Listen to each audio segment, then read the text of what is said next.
The Adventures of Sherlock Holmes by Arthur Conan Doyle. Chapter 8. The Adventure of the Speckled Band. On glancing over my notes of the 70-odd cases in which I have during the last 8 years studied the methods of my friend Sherlock Holmes, I find many tragic, some comic, a large number merely strange, but none commonplace, for, working as he did rather for the love of his art than for the acquirement of wealth, he refused to associate himself with any investigation which did not tend towards the unusual, and even the fantastic. Of all these varied cases, however, I cannot recall any which presented more singular features than that which was associated with the well-known Surrey family of the Roylotts of Stoke Moran. The events in question occurred in the early days of my association with Holmes, when we were sharing rooms as bachelors in Baker Street.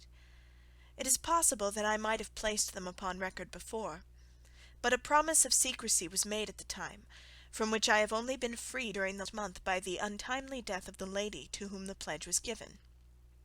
It is perhaps as well that the facts should now come to light, for I have reasons to know that there are widespread rumours as to the death of Dr. Grimesby Roylott, which tend to make the matter even more terrible than the truth. It was early in April in the year '83 that I woke one morning to find Sherlock Holmes standing, fully dressed, by the side of my bed. He was a late riser as a rule, and as the clock on the mantelpiece showed me that it was only 7:15, I blinked up at him in some surprise, and perhaps just a little resentment, for I was myself regular in my habits. "Very sorry to knock you up, Watson," said he, "but it's the common lot this morning. Mrs. Hudson has been knocked up. She retorted upon me, and I on you." "What is it then, a fire?" "No, a client. It seems that a young lady has arrived in a considerable state of excitement, who insists upon seeing me. She is waiting now in the sitting-room. Now, when young ladies wander about the metropolis at this hour of the morning, and knock sleepy people up out of their beds, I presume that it is something very pressing which they have to communicate. Should it prove to be an interesting case, you would, I am sure, wish to follow it from the outset. I thought, at any rate, that I should call you and give you the chance." "My dear fellow, I would not miss it for anything." I had no keener pleasure than in following Holmes in his professional investigations, and in admiring the rapid deductions, as swift as intuition, and yet always founded on a logical basis, with which he unravelled the problems which were submitted to him. I rapidly threw on my clothes, and was ready in a few minutes to accompany my friend down to the sitting-room. A lady dressed in black and heavily veiled, who had been sitting in the window, rose as we entered. "Good morning, madam," said Holmes cheerily. "My name is Sherlock Holmes. This is my intimate friend and associate, Dr. Watson, before whom you can speak as freely as before myself. Ha! I'm glad to see that Mrs. Hudson has had the good sense to light the fire. Pray draw up to it, and I shall order you a cup of hot coffee, for I observe that you are shivering." "It is not cold which makes me shiver," said the woman in a low voice, changing her seat as requested. "What then?" "It is fear, Mr. Holmes. It is terror." She raised her veil as she spoke, and we could see that she was indeed in a pitiable state of agitation, her face all drawn and grey, with restless frightened eyes, like those of some hunted animal. Her features and figure were those of a woman of 30, but her hair was shot with premature grey, and her expression was weary and haggard. Sherlock Holmes ran her over with one of his quick, all-comprehensive glances. "You must not fear," said he soothingly, bending forward and patting her forearm. "We shall soon set matters right, I have no doubt. You have come in by train this morning, I see." "You know me, then?" "No, but I observed the second half of a return ticket in the palm of your left glove. You must have started early, and yet you had a good drive in a dog-cart along heavy roads before you reached the station." The lady gave a violent start, and stared in bewilderment at my companion. "There's no mystery, my dear madam," said he, smiling. "The left arm of your jacket is spattered with mud in no less than 7 places. The marks are perfectly fresh. There is no vehicle save a dog-cart which throws up mud in that way, and then only when you sit on the left-hand side of the driver." "Whatever your reasons may be, you are perfectly correct," said she. "I started from home before 6, reached Leatherhead at 20 past, and came in by the first train to Waterloo. Sir, I can stand this strain no longer. I shall go mad if it continues. I have no one to turn to, none save only one who cares for me, and he, poor fellow, can be of little aid. I've heard of you, Mr. Holmes. I have heard of you from Mrs. Farintosh, whom you helped in the hour of her sore need. It was from her that I had your address. Oh, sir, do you not think that you could help me too, and at least throw a little light through the dense darkness which surrounds me? At present it is out of my power to reward you for your services, but in a month or 6 weeks I shall be married, with the control of my own income, and then at least you shall not find me ungrateful." Holmes turned to his desk, and, unlocking it, drew out a small case-book, which he consulted. "Farintosh," said he. "Ah, yes, I recall the case. It was concerned with an opal tiara. I think it was before your time, Watson. I can only say, madam, that I shall be happy to devote the same care to your case as I did to that of your friend. As to reward, my profession is its own reward, but you are at liberty to defray whatever expenses I may be put to, at the time which suits you best. And now I beg that you will lay before us everything that may help us in forming an opinion on the matter." "Alas," replied our visitor, "the very horror of my situation lies in the fact that my fears are so vague, and my suspicions depend so entirely upon small points, which might seem trivial to another, that even he to whom of all others I have a right to look for help and advice looks upon all that I tell him about it as the fancies of a nervous woman. He does not say so, but I can read it from his soothing answers and averted eyes. But I have heard, Mr. Holmes, that you can see deeply into the manifold wickedness of the human heart. You may advise me how to walk amid the dangers which encompass me." "I am all attention, madam."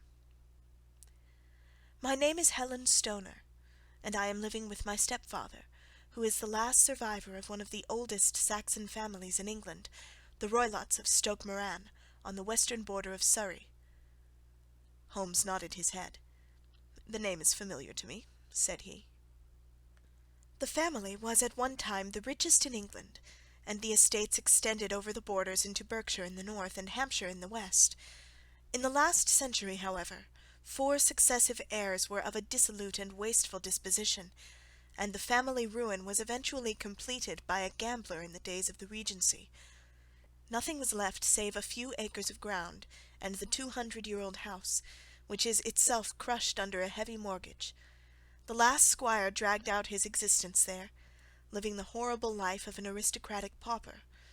But his only son, my stepfather, seeing that he must adapt himself to the new conditions, obtained an advance from a relative, which enabled him to take a medical degree, and went out to Calcutta, where, by his professional skill and force of character, he established a large practice.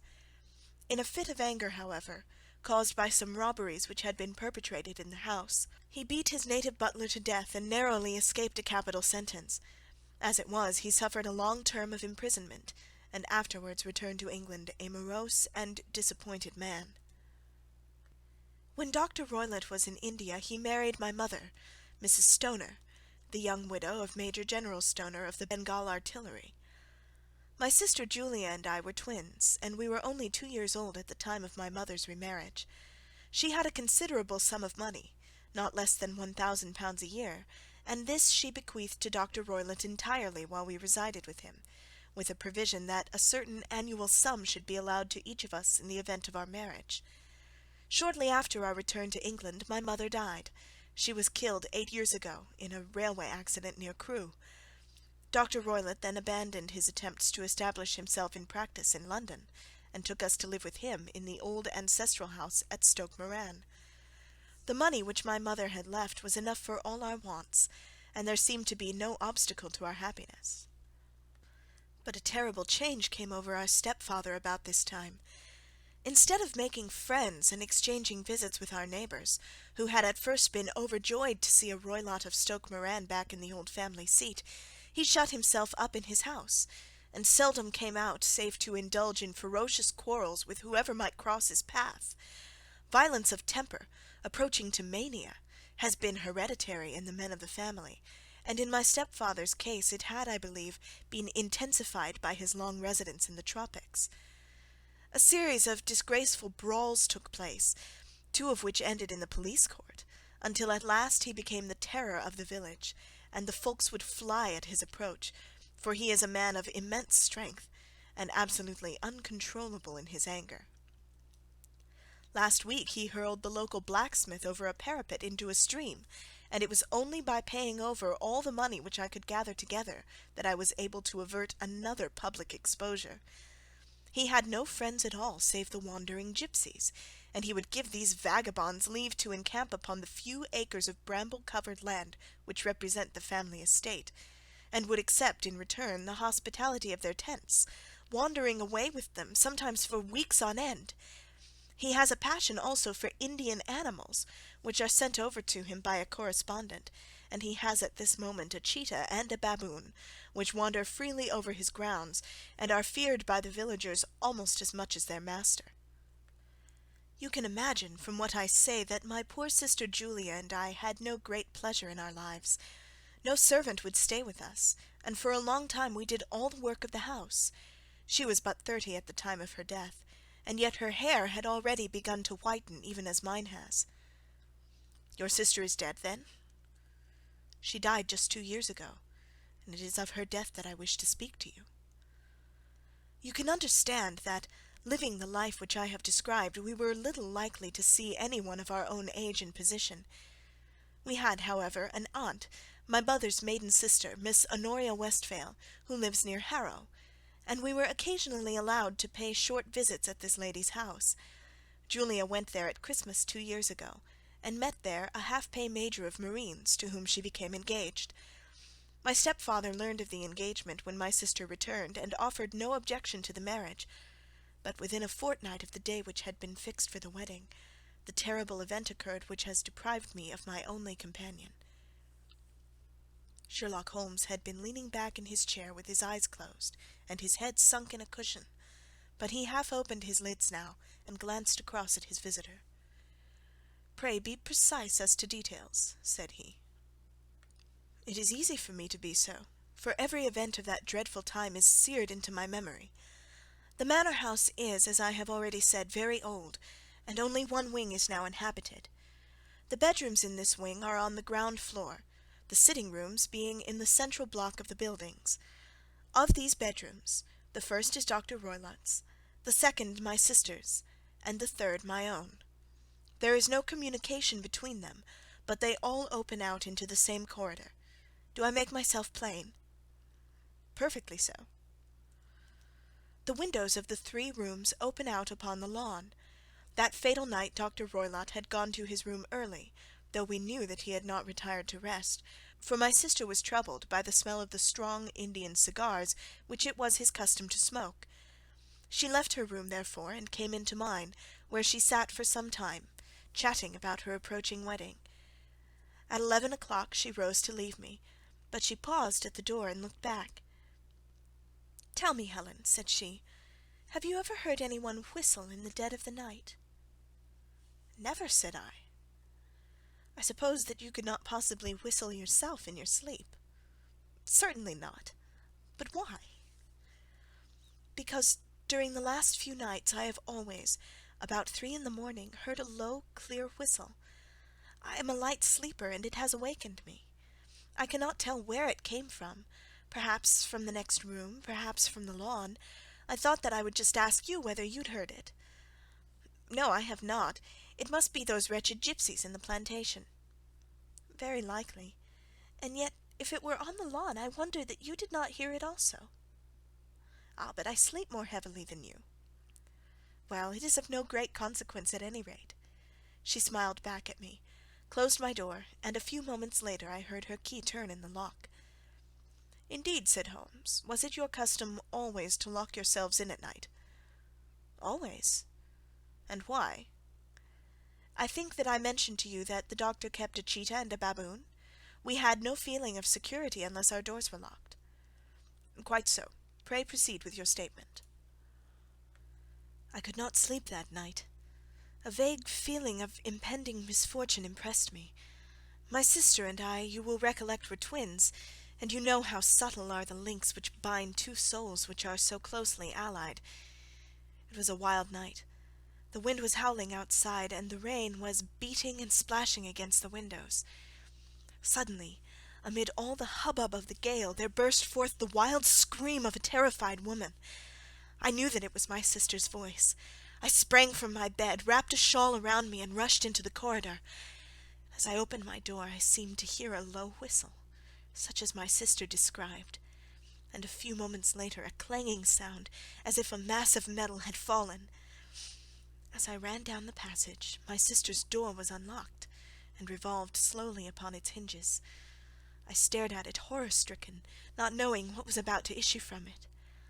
By the light of the corridor lamp I saw my sister appear at the opening, her face blanched with terror, her hands groping for help, her whole figure swaying to and fro like that of a drunkard. I ran to her and threw my arms round her, but at that moment her knees seemed to give way, and she fell to the ground. She writhed as one who is in terrible pain, and her limbs were dreadfully convulsed. At first I thought that she had not recognized me, but as I bent over her she suddenly shrieked in a voice which I shall never forget, "Oh, my God, Helen! It was the band! The speckled band!" There was something else which she would fain have said, and she stabbed with her finger in the air in the direction of the doctor's room, but a fresh convulsion seized her and choked her words. I rushed out, calling loudly for my stepfather, and I met him hastening from his room in his dressing-gown. When he reached my sister's side, she was unconscious, and though he poured brandy down her throat and sent for medical aid from the village, all efforts were in vain, for she slowly sank and died without having recovered her consciousness. Such was the dreadful end of my beloved sister. "One moment," said Holmes. "Are you sure about this whistle and metallic sound? Could you swear to it?"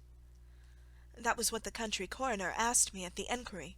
It is my strong impression that I heard it, and yet among the crash of the gale and the creaking of an old house I may possibly have been deceived." "Was your sister dressed?" "No, she was in her night-dress. In her right hand was found the charred stump of a match, and in her left a match-box." "Showing that she had struck a light and looked about her when the alarm took place. That is important. And what conclusions did the coroner come to?"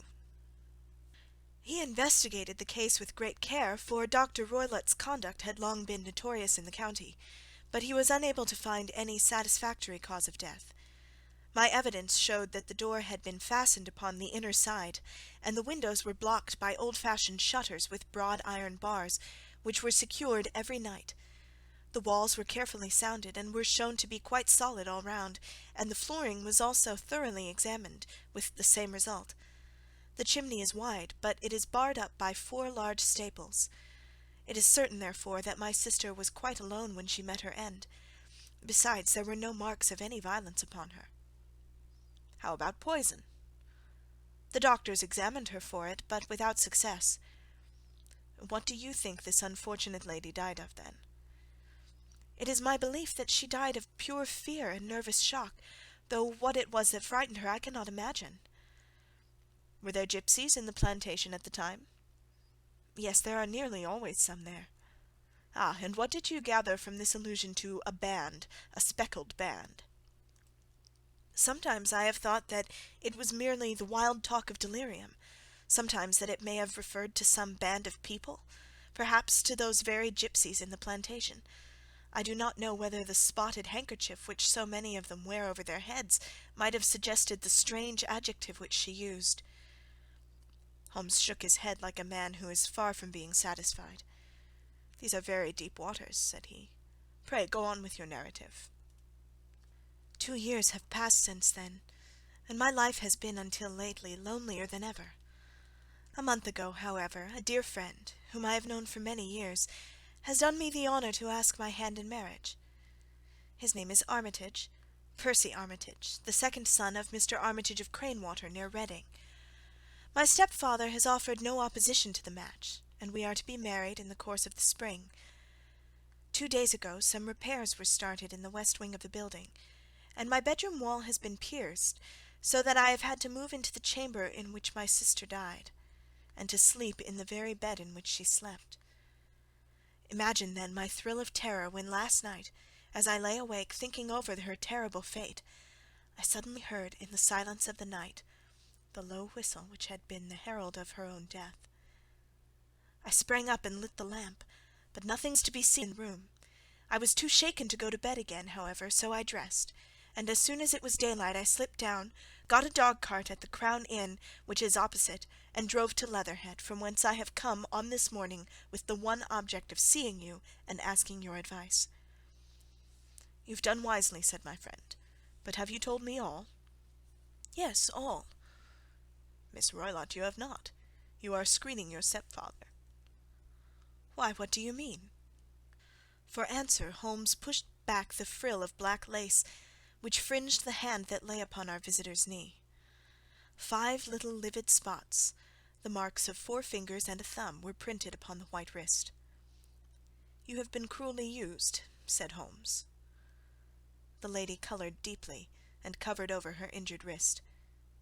"He is a hard man," she said, "and perhaps he hardly knows his own strength." There was a long silence, during which Holmes leaned his chin upon his hands and stared into the crackling fire. "This is a very deep business," he said at last. "There are 1,000 details which I should desire to know before I decide upon our course of action. Yet we have not a moment to lose.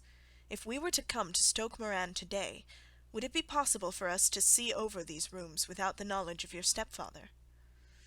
As it happens, he spoke of coming into town to-day upon some most important business.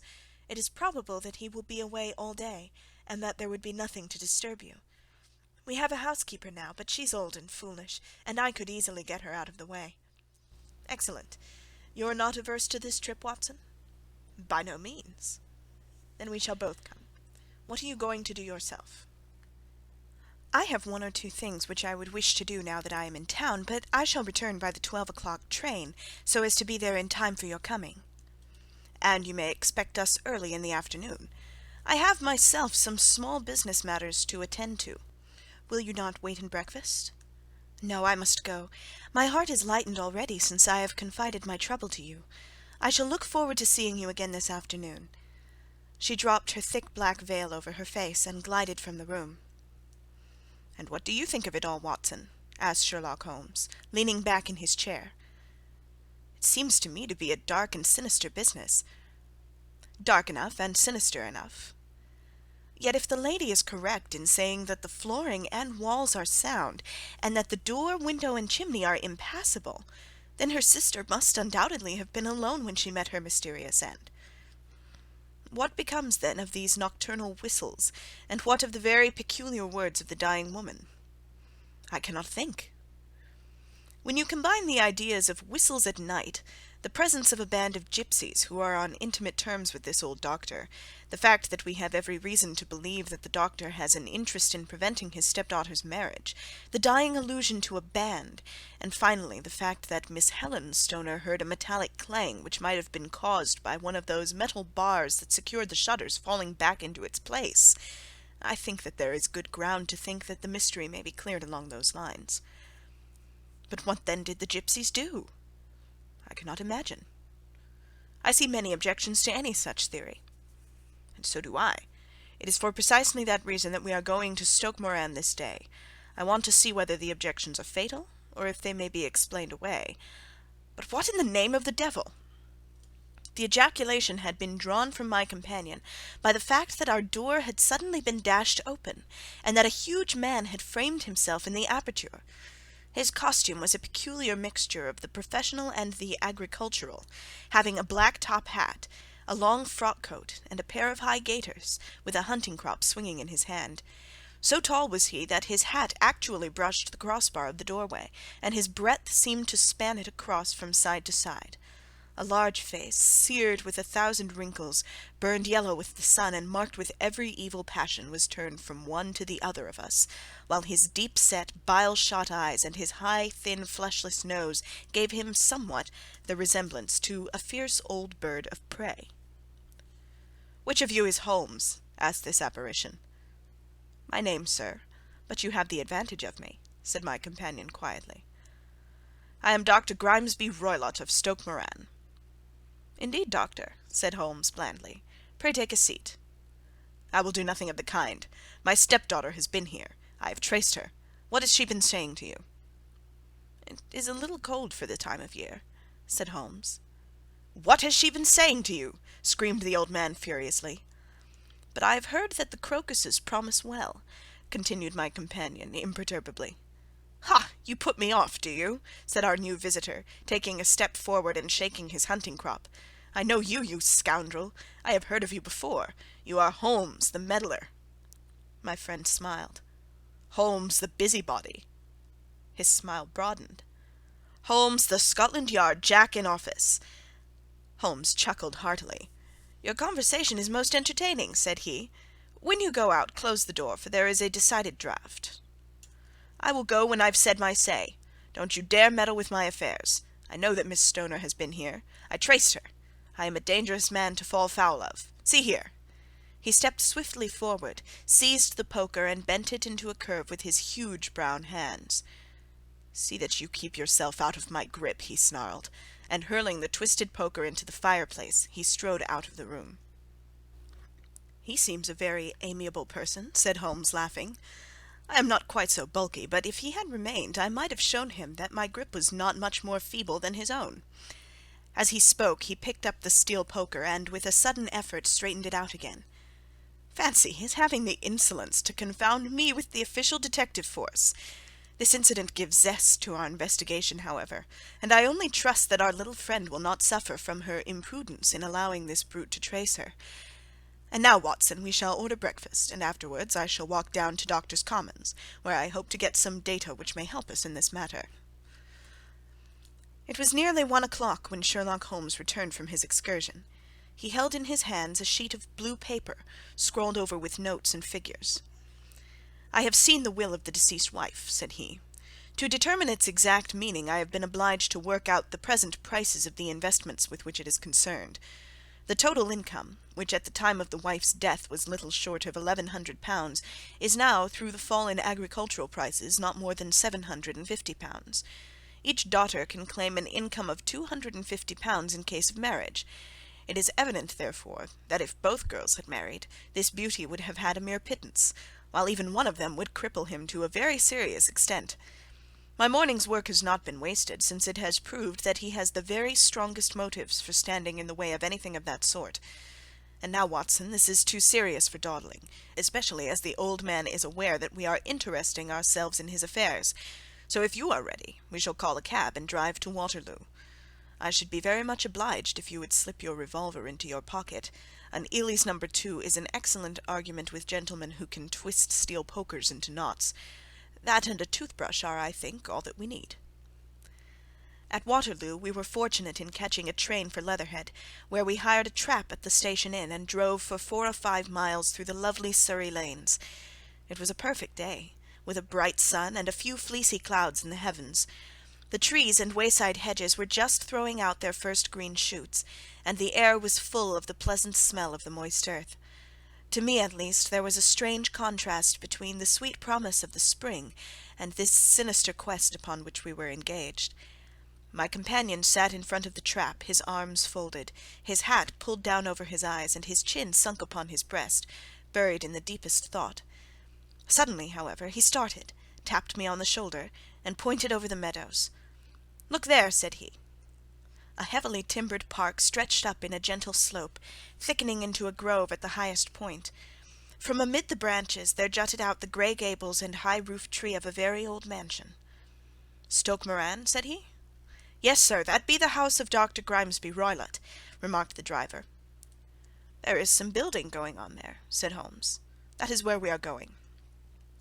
"There's the village," said the driver, pointing to a cluster of roofs some distance to the left. "But if you want to get to the house, you'll find it shorter to get over this stile, and so by the footpath over the fields. There it is, where the lady is walking." "And the lady, I fancy, is Miss Stoner," observed Holmes, shading his eyes. "Yes, I think we had better do as you suggest." We got off, paid our fare, and the trap rattled back on its way to Leatherhead. "I thought it as well," said Holmes, as we climbed the stile, "that this fellow should think we had come here as architects or on some definite business. It may stop his gossip. Good afternoon, Miss Stoner. You see that we have been as good as our word." Our client of the morning had hurried forward to meet us with a face which spoke her joy. "I have been waiting so eagerly for you," she cried, shaking hands with us warmly. "All has turned out splendidly. Dr. Roylott has gone to town, and it is unlikely that he will be back before evening." "We have had the pleasure of making the doctor's acquaintance," said Holmes, and in a few words he sketched out what had occurred. Miss Stoner turned white to the lips as she listened. "Good heavens!" she cried. "He has followed me, then?" "So it appears. He is so cunning that I never know when I am safe from him. What will he say when he returns?" "He must guard himself, for he may find that there is someone more cunning than himself upon his track. You must lock yourself up from him tonight. If he is violent, we shall take you away to your aunt's at Harrow. Now we must make the best use of our time, so kindly take us at once to the rooms which we are to examine." The building was of grey, lichen-blotched stone, with a high central portion and two curving wings, like the claws of a crab, thrown out on each side. In one of those wings the windows were broken and blocked with wooden boards, while the roof was partly caved in, a picture of ruin. The central portion was in little better repair, but the right-hand block was comparatively modern, and the blinds in the windows, with the blue smoke curling up from the chimneys, showed that this was where the family resided. Some scaffolding had been erected against the end wall, and the stonework had been broken into, but there were no signs of any workmen at the moment of our visit. Holmes walked slowly up and down the ill-trimmed lawn, and examined with deep attention the outsides of the windows. "This, I take it, belongs to the room in which you used to sleep, the centre one to your sister's, and the one next to the main building to Dr. Roylott's chamber." "Exactly so, but I am now sleeping in the middle room." "Pending the alterations, as I understand. By the way, there does not seem to be any very pressing need for repairs at that end of the wall." "There were none. I believe that it was an excuse to move me from my room." "Ah, that is suggestive. Now, on the other side of this narrow wing runs the corridor from which these three rooms open. There are windows in it, of course." "Yes, but very small ones, too narrow for anyone to pass through." "As you both locked your doors at night, your rooms were unapproachable from that side. Now would you have the kindness to go into your room and bar your shutters?" Miss Stoner did so, and Holmes, after a careful examination through the open window, endeavoured in every way to force the shutter open, but without success. There was no slit through which a knife could be passed to raise the bar. Then with his lens he tested the hinges, but they were of solid iron built firmly into the massive masonry. "Hum," said he, scratching his chin in some perplexity. "My theory certainly presents some difficulties. No one could pass these shutters if they were bolted. Well, we shall see if the inside throws any light upon the matter." A small side door led into the whitewashed corridor from which the three bedrooms opened. Holmes refused to examine the third chamber, so we passed at once to the second, that in which Miss Stoner was now sleeping, and in which her sister had met with her fate. It was a homely little room, with a low ceiling and a gaping fireplace, after the fashion of old country houses. A brown chest of drawers stood in one corner, a narrow white counterpaned bed in another, and a dressing-table on the left-hand side of the window. These articles, with two small wicker-work chairs, made up all the furniture in the room, save for a square of Wilton carpet in the centre. The boards round and the panelling of the walls were of brown worm-eaten oak, so old and discoloured that it may have dated from the original building of the house. Holmes drew one of the chairs into a corner and sat silent, while his eyes travelled round and up and down, taking in every detail of the apartment. "Where does that bell communicate with?" he asked at last, pointing to a thick bell-rope which hung down beside the bed, the tassel actually lying upon the pillow. "It goes to the housekeeper's room." "It looks newer than the other things." "Yes, it was only put there a couple of years ago." "Your sister asked for it, I suppose?" "No, I never heard of her using it. We used always to get what we wanted for ourselves." "Indeed, it seemed unnecessary to put so nice a bell-pull there. You will excuse me for a few minutes while I satisfy myself as to this floor." He threw himself down upon his face, with his lens in his hand, and crawled swiftly backward and forward, examining minutely the cracks between the boards. Then he did the same with the woodwork with which the chamber was panelled. Finally he walked over to the bed and spent some time in staring at it and in running his eye up and down the wall. Finally he took the bell-rope in his hand and gave it a brisk tug. "Why, it's a dummy," said he. "Won't it ring?" "No, it is not even attached to a wire. This is very interesting. You can see now that it is fastened to a hook just above where the little opening for the ventilator is." "How very absurd! I never noticed that before." "Very strange," muttered Holmes, pulling at the rope. "There are one or two singular points about this room. For example, what a fool a builder must be to open a ventilator into another room, when, with the same trouble, he might have communicated with the outside air." "That is also quite modern," said the lady. "Done about the same time as the bell rope," remarked Holmes. "Yes, there were several little changes carried out about that time." "They seem to have been of a most interesting character. Dummy bell ropes and ventilators which do not ventilate. With your permission, Miss Stoner, we shall now carry our researches into the inner apartment." Dr. Grimesby Roylott's chamber was larger than that of his stepdaughter, but was as plainly furnished. A camp bed, a small wooden shelf full of books, mostly of a technical character, an armchair beside the bed, a plain wooden chair against the wall, a round table, and a large iron safe were the principal things which met the eye. Holmes walked slowly round and examined each and all of them with the keenest interest. "What's in here?" he asked, tapping the safe. "My stepfather's business papers." "Oh, you have seen inside, then?" "Only once, some years ago. I remember that it was full of papers." "There isn't a cat in it, for example?" "No, what a strange idea!" "Well, look at this." He took up a small saucer of milk which stood on the top of it. "No, we don't keep a cat, but there is a cheetah and a baboon." "Ah, yes, of course. Well, a cheetah is just a big cat, and yet a saucer of milk does not go very far in satisfying its wants, I dare say. There is one point which I should wish to determine." He squatted down in front of the wooden chair and examined the seat of it with the greatest attention. "Thank you, that is quite settled," said he, rising and putting his lens in his pocket. "Hullo, here is something interesting." The object which had caught his eye was a small dog lash hung on one corner of the bed.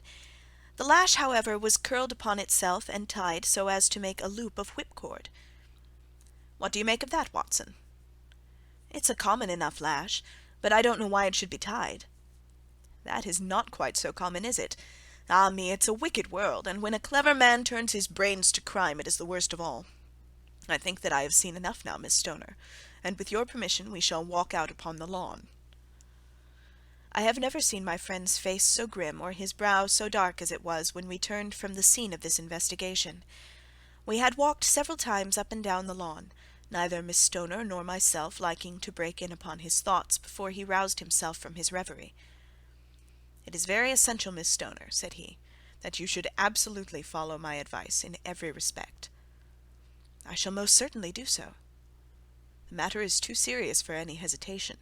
Your life may depend upon your compliance." "I assure you that I am in your hands." "In the first place, both my friend and I must spend the night in your room." Both Miss Stoner and I gazed at him in astonishment. "Yes, it must be so. Let me explain. I believe that is the village inn over there." "Yes, that is the Crown." "Very good. Your windows would be visible from there?" "Certainly." "You must confine yourself to your room on pretence of a headache when your stepfather comes back. Then, when you hear him retire for the night, you must open the shutters of your window, undo the hasp, put your lamp there as a signal to us, and then withdraw quietly, with everything which you are likely to want, into the room which you used to occupy. I have no doubt that, in spite of the repairs, you could manage there for one night." "Oh yes, easily." "The rest you will leave in our hands." "But what will you do?" "We shall spend the night in your room, and we shall investigate the cause of this noise which has disturbed you." "I believe, Mr. Holmes, that you have already made up your mind," said Miss Stoner, laying her hand upon my companion's sleeve. "Perhaps I have." "Then, for pity's sake, tell me what was the cause of my sister's death." "I should prefer to have clearer proofs before I speak." "You can at least tell me whether my own thought is correct, and if she died from some sudden fright." "No, I do not think so. I think that there was probably some more tangible cause. And now, Miss Stoner, we must leave you, for if Dr. Roylott returned and saw us, our journey would be in vain. Good-bye, and be brave, For if you will do what I have told you, you may rest assured that we shall soon drive away the dangers that threaten you." Sherlock Holmes and I had no difficulty in engaging a bedroom and sitting-room at the Crown Inn. They were on the upper floor, and from our window we could command a view of the avenue gate, and of the inhabited wing of Stoke Moran Manor House. At dusk we saw Dr. Grimesby Roylott drive past, his huge form looming up beside the little figure of the lad who drove him. The boy had some slight difficulty in undoing the heavy iron gates, and we heard the hoarse roar of the doctor's voice, and saw the fury with which he shook his clenched fists at him. The trap drove on, and a few minutes later we saw a sudden light spring up among the trees, as the lamp was lit in one of the sitting-rooms. "Do you know, Watson," said Holmes, as we sat together in the gathering darkness, "I have really some scruples as to taking you tonight. There is a distinct element of danger." "Can I be of assistance?" "Your presence might be invaluable." "Then I shall certainly come." "It is very kind of you." "You speak of danger. You have evidently seen more in these rooms than was visible to me." "No, but I fancy that I may have deduced a little more. I imagine that you saw all that I did." "I saw nothing remarkable save the bell-rope, and what purpose that could answer I confess is more than I can imagine." "You saw the ventilator too?" "Yes, but I do not think it is such a very unusual thing to have a small opening between two rooms. It was so small that a rat could hardly pass through." "I knew that we should find a ventilator before ever we came to Stoke Moran." "My dear Holmes!" "Oh yes, I did. You remember in her statement she said that her sister could smell Dr. Roylott's cigar. Now, of course, that suggested at once that there must be a communication between the two rooms. It could only be a small one, or it would have been remarked upon at the coroner's enquiry. I deduced a ventilator." "But what harm can there be in that?" "Well, there is at least a curious coincidence of dates. A ventilator is made, a cord is hung, and a lady who sleeps in the bed dies. Does not that strike you?" "I cannot as yet see any connection." "Did you observe anything very peculiar about that bed?" "No." "It was clamped to the floor. Did you ever see a bed fastened like that before?" "I cannot say that I have." "The lady could not move her bed. It must always be in the same relative position to the ventilator and to the rope, or so we may call it, since it was clearly never meant for a bell-pull."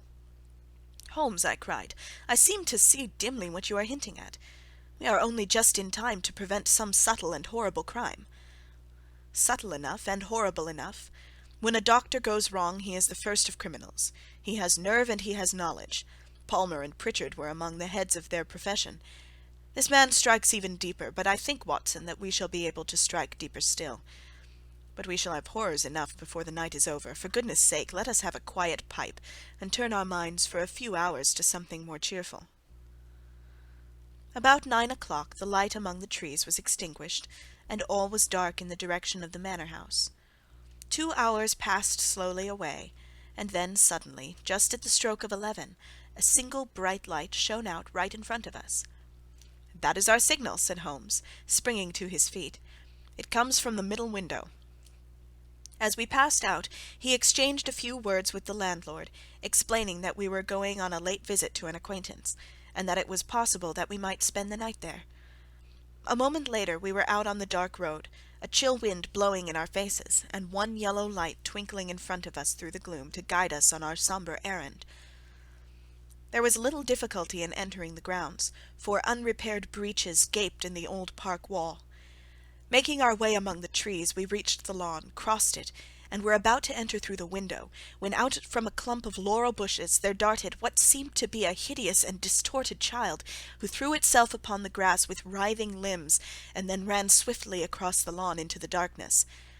"My God!" I whispered. "Did you see it?" Holmes was for the moment as startled as I. His hand closed like a vice upon my wrist in his agitation. Then he broke into a low laugh, and put his lips to my ear.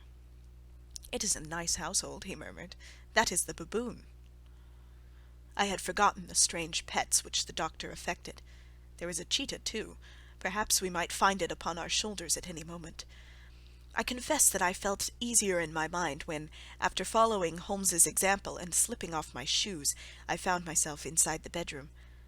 My companion noiselessly closed the shutters, moved the lamp onto the table, and cast his eyes round the room. All was as we had seen it in the daytime. Then, creeping up to me, and making a trumpet of his hand, he whispered into my ear again so gently that it was all that I could do to distinguish the words, "The least sound would be fatal to our plans." I nodded to show that I had heard. "We must sit without light. He would see it through the ventilator." I nodded again. "Do not go asleep. Your very life may depend upon it. Have your pistol ready in case we should need it. I will sit on the side of the bed, and you in that chair." I took out my revolver and laid it on the corner of the table. Holmes had brought up a long thin cane, and this he placed upon the bed beside him. By it he laid the box of matches and the stump of a candle. Then he turned down the lamp, and we were left in darkness. How shall I ever forget that dreadful vigil? I could not hear a sound, not even the drawing of a breath, and yet I knew that my companion sat open-eyed within a few feet of me, in the same state of nervous tension in which I was myself. The shutters cut off the least ray of light, and we waited in absolute darkness. From outside came the occasional cry of a night-bird, and once at our very window a long-drawn cat-like whine, which told us that the cheetah was indeed at liberty. Far away we could hear the deep tones of the parish clock, which boomed out every quarter of an hour. How long they seemed, those quarters! 12 struck, and 1, and 2, and 3, and still we sat waiting silently for whatever might befall. Suddenly there was the momentary gleam of a light up in the direction of the ventilator, which vanished immediately, but was succeeded by a strong smell of burning oil and heated metal. Someone in the next room had lit a dark lantern. I heard a gentle sound of movement, and then all was silent once more, though the smell grew stronger. For half an hour I sat with straining ears. Then suddenly another sound became audible, a very gentle, soothing sound, like that of a small jet of steam escaping continually from a kettle. The instant that we heard it, Holmes sprang from the bed, struck a match, and lashed furiously with his cane at the bell-pull. "Do you see it, Watson?" he yelled. "Do you see it?" But I saw nothing. At the moment when Holmes struck the light I heard a low, clear whistle, but the sudden glare flashing into my weary eyes made it impossible for me to tell what it was at which my friend lashed so savagely. I could, however, see that his face was deadly pale and filled with horror and loathing. He had ceased to strike, and was gazing up at the ventilator, when suddenly there broke from the silence of the night the most horrible cry to which I have ever listened. It swelled up louder and louder, a hoarse yell of pain and fear and anger all mingled in one dreadful shriek. They say that away down in the village, and even in the distant parsonage, that cry raised the sleepers from their beds. It struck cold to our hearts, and I stood gazing at Holmes, and he at me, until the last echoes of it had died away into the silence from which it rose. "What can it mean?" I gasped. "It means that it is all over," Holmes answered, "and perhaps, after all, it is for the best. Take your pistol, and we will enter Dr. Roylott's room." With a grave face he lit the lamp, and led the way down the corridor. Twice he struck at the chamber door without any reply from within. Then he turned the handle, and entered, I at his heels, with the cocked pistol in my hand. It was a singular sight which met our eyes. On the table stood a dark lantern with the shutter half open, throwing a brilliant beam of light upon the iron safe, the door of which was ajar.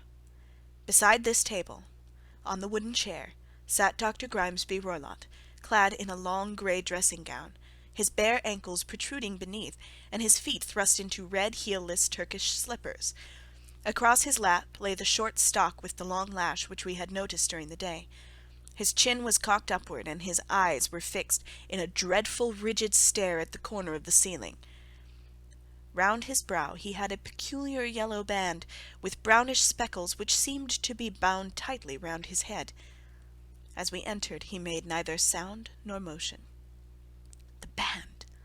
The speckled band!" whispered Holmes. I took a step forward. In an instant his strange headgear began to move, and there reared itself from among his hair the squat, diamond-shaped head and puffed neck of a loathsome serpent. "It is a swamp adder," cried Holmes, "the deadliest snake in India. He has died within 10 seconds of being bitten. Violence does, in truth, recoil upon the violent, and the schemer falls into the pit which he digs for another. Let us thrust this creature back into its den, and we can then remove Miss Stoner to some place of shelter, and let the county police know what has happened." As he spoke, he drew the dog-whip swiftly from the dead man's lap, and throwing the noose round the reptile's neck, he drew it from its horrid perch, and, carrying it at arm's length, threw it into the iron safe, which he closed upon it. Such are the true facts of the death of Dr. Grimesby Roylott of Stoke Moran. It is not necessary that I should prolong a narrative which has already run too great a length by telling how we broke the sad news to the terrified girl, how we conveyed her by the morning train to the care of her good aunt at Harrow, of how the slow process of official enquiry came to the conclusion that the doctor met his fate while indiscreetly playing with a dangerous pet. The little which I had yet to learn of the case was told me by Sherlock Holmes as we travelled back the next day. "I had," said he, "come to an entirely erroneous conclusion, which shows, my dear Watson, how dangerous it always is to reason from insufficient data. The presence of the gipsies, and the use of the word band, which was used by the poor girl, no doubt, to explain the appearance which she had caught a hurried glimpse of by the light of her match, were sufficient to put me upon an entirely wrong scent.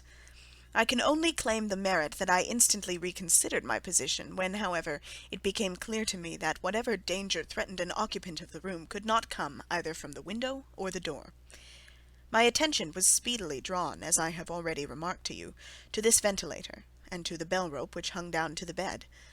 The discovery that this was a dummy, and that the bed was clamped to the floor, instantly gave rise to the suspicion that the rope was there as a bridge for something passing through the hole and coming to the bed. The idea of a snake instantly occurred to me, and when I coupled it with my knowledge that the doctor was furnished with a supply of creatures from India, I felt that I was probably on the right track. The idea of using a form of poison which could not possibly be discovered by any chemical test was just such a one as would occur to a clever and ruthless man who had had an Eastern training. The rapidity with which such a poison would take effect would also, from his point of view, be an advantage. It would be a sharp-eyed coroner indeed who could distinguish the 2 little dark punctures which would show where the poisoned fangs had done their work. Then I thought of the whistle. Of course he must recall the snake before the morning light revealed it to the victim. He had trained it, probably by use of the milk which we saw, to return to him when summoned. He would put it through this ventilator at the hour that he thought best, with the certainty that it would crawl down the rope and land on the bed. It might or might not bite the occupant. Perhaps she might escape every night for a week, but sooner or later she must fall a victim.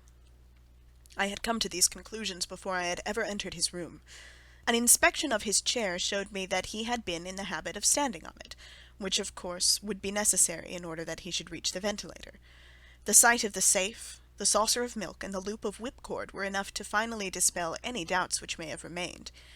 The metallic clang heard by Miss Stoner was obviously caused by her stepfather hastily closing the door of his safe upon its terrible occupant. Having once made up my mind, you know the steps which I took in order to put the matter to the proof. I heard the creature hiss, as I have no doubt that you did also, and I instantly lit the light and attacked it, with the result of driving it through the ventilator, and also with the result of causing it to turn upon its master at the other side. Some of the blows of my cane came home and roused its snakish temper, so that it flew upon the first person it saw. In this way I am no doubt indirectly responsible for Dr. Grimesby Roylott's death, and I cannot say it is likely to weigh very heavily upon my conscience. End of The Adventure of the Speckled Band.